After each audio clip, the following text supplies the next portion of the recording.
Hello my friends, and welcome to a new adventure and a new country. We are in Doha in Qatar, and we are here for the next 8 hours due to a long layover coming back from Sri Lanka. So we're going to see how much we can get done in 8 hours.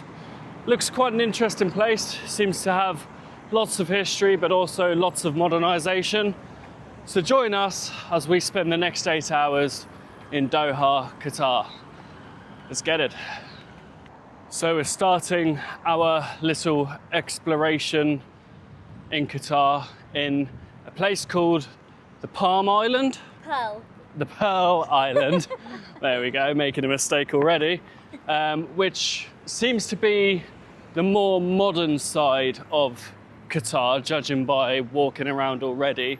And there's 3 different quarters to the island, and we are heading to one of the quarters that looks a little bit like Venice in Italy, but I guess a Qatar twist on it. So that should be quite interesting. However, it is absolutely roasting hot. We thought Sri Lanka was hot. This is 37, 38 degrees. Yeah. I thought we were done with sweating, but No, not yet. no, we're not done. The next 8 hours for that. Yeah, we're not done quite yet. But it's a beautiful day. Can't complain too much. Let's go check out the Qatar version of Venice.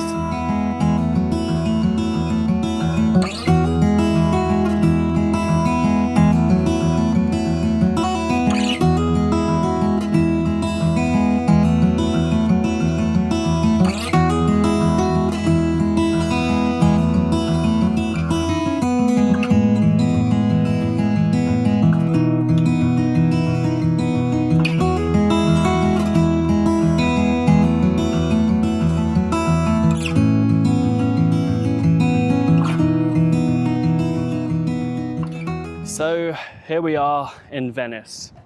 No, this is the Canat Quarter of the Pearl Island, one of the 3 quarters that I mentioned earlier, and it is very much so inspired by Venice in Italy, to the point of where they've actually recreated one of the bridges in Venice, and you can even take little boat rides down the canals, just like Venice. It's quite a vibey place. All the buildings are beautiful pastel colours, and there's lots of cafes and shops just to chill around this area. However, there doesn't really seem to be many tourists around here. I feel like we're the only ones.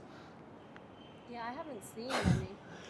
It's quiet in general in this city, isn't it? Yeah, so far it is very quiet. Hopefully we'll go to a few more busier places in a little while, but yeah, it's very, very quiet, very eerie. Quite a contrast to Sri Lanka and Colombo. Oh yeah, especially. it's a massive contrast to Sri Lanka and Colombo. We've gone from, how would you explain Colombo? Chaotic, bustling, very busy, and yeah, just chaotic, to this place, which is very calm and peaceful. It's it's the 2 opposite ends of the spectrum. But yeah, this is a pretty nice little spot to come and have a look at. And where are we going next? We're going to the Qatar Cultural Village. Qatar Cultural Village. Sounds good. Yeah. Let's head over there. Go.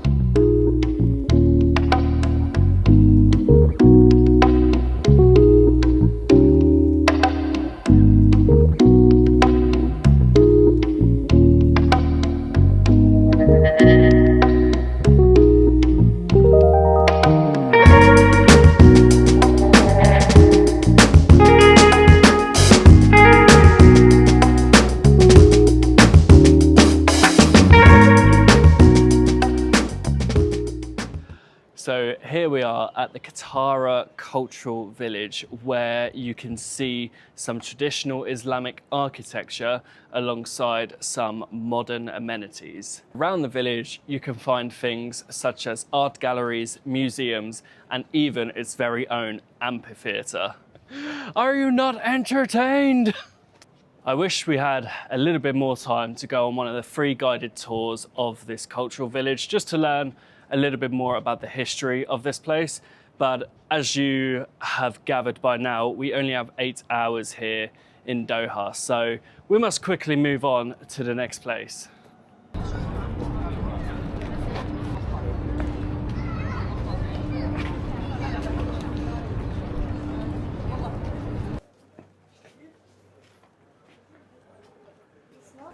So we have come to a historical part of Doha now, a market called Souq Waqif.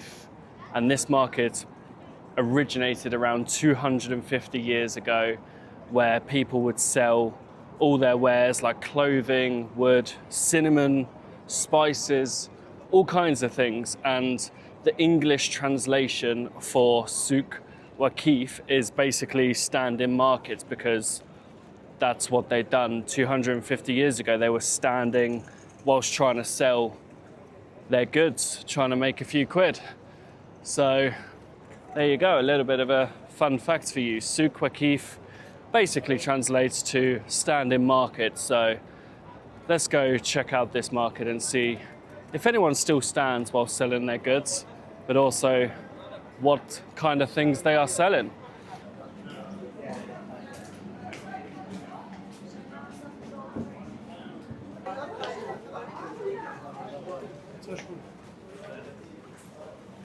I wonder how much gold is here.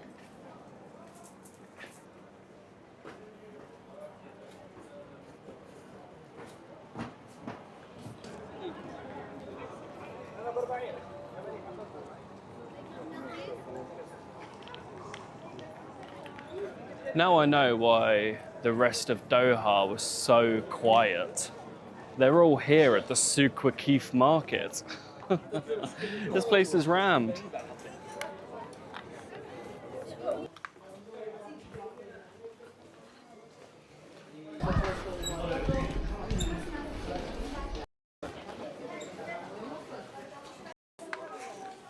So we're now going through the spice side of the market, and the smells are incredible. I do love all the different smells and infusions of different spices. Such a beautiful smell. Smells, multiple things. We are going to try and find some food now, because I think we're both hungry. And loads of little birdies. I was wondering what's making that noise. Okay, we have just stumbled across the pet side of the market. Little ducklings. No, chicks. Birds, ducklings, chickens, loads of different animals here. It's pretty crazy. Do you want to buy a little duckling and take it back home? Yes. Baby ducklings are so cute. This market has literally everything.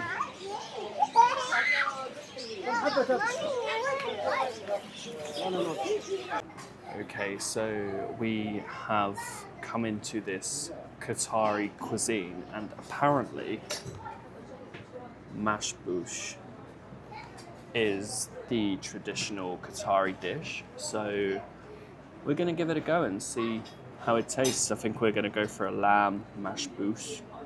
I don't even know if I'm pronouncing it right at this point, but mashboush.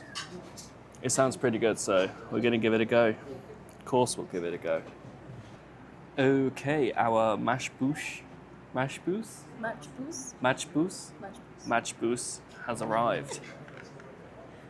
It looks pretty good to me. What do you think? I can't wait. It smells divine. It does smell really good. We've got some tomato paste and some chili. Green chili paste. Green chili paste with a little bit spicy. A little bit spicy. And what's this? It's tea with milk. Tea with milk. Yeah. I'm not gonna try and Chai pronounce. tea.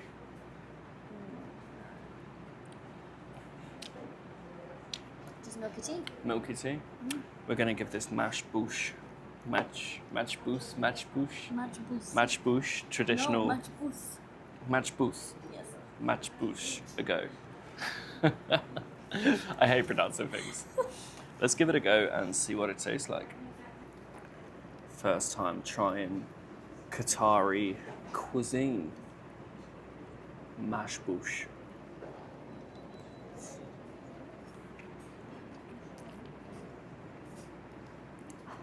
That's good.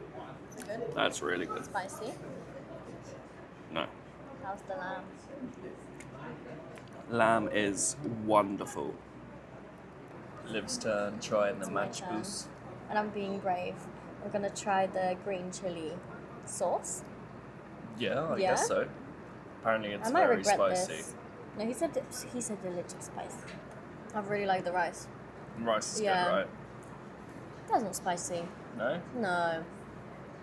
You could handle that. Okay. We should try it. Okay, I will. Okay, that food was really, really good.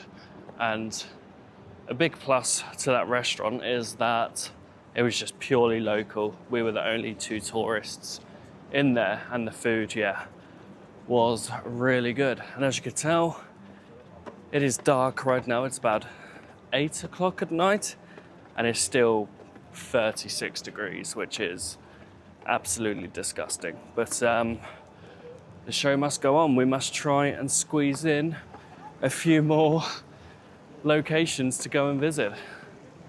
So let's crack on with it. Oh, I want to dive in that right now.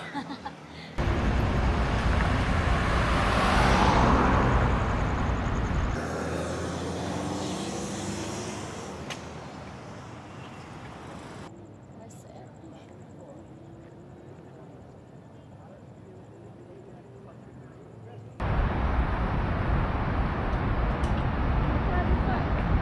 Right, so we've just been walking down the harbour sidewalk thing.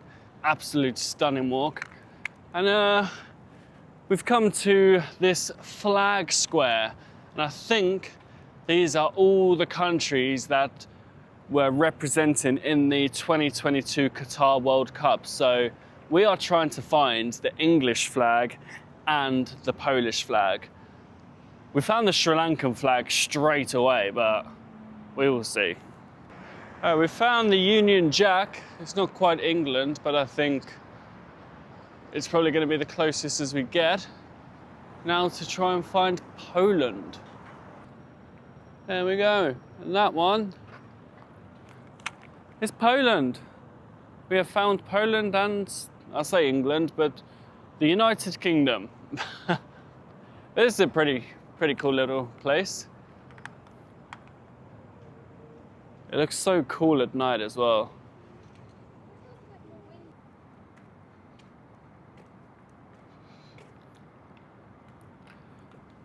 So we are at the last stop of 8 hours in Doha, Qatar, and this is the National Museum of Qatar.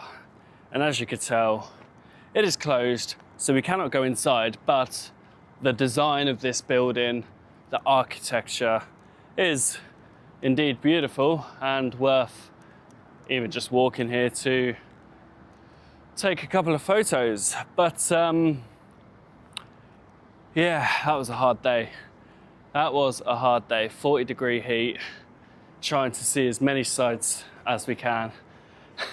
How do you feel? Defeated. Ready for a fun Tired night at and the defeated, airport. yes. But it just shows you how many places you can visit in a very small time frame. And it's been interesting.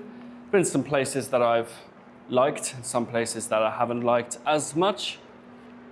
But yeah, I guess another country ticked off the list. We will see if we come back here. But yeah, check out the architecture.